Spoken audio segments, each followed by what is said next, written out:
Friends, ఈరోజు మనం అటుకుల మిర్చాలు ఎలా చేసుకున్నామో చూద్దాం. ఫస్ట్ కొద్దిగా ఆయిల్ పోసుకోవాలి. ఆయిల్లో కొన్ని పల్లీలు, కొన్ని పుట్నాలు, తర్వాత మిర్చి వేయించుకోవాలి.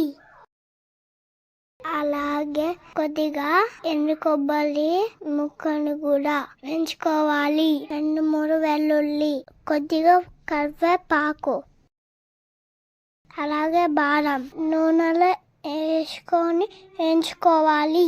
ఇప్పుడు అటుకులను కూడా ఆయిల్లో వేయించుకోవాలి. తర్వాత జీలకర్ర, ధనియాలు, ఉప్పు, కారం మిక్సీలో వేసుకొని మిక్సీ చేసుకోవాలి.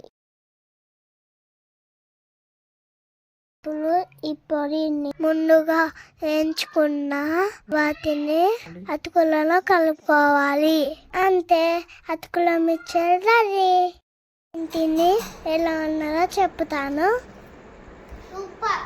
మా వీడియో ఎట్లా ఉందో కామెంట్ చేయండి ఫ్రెండ్స్. Bye friends.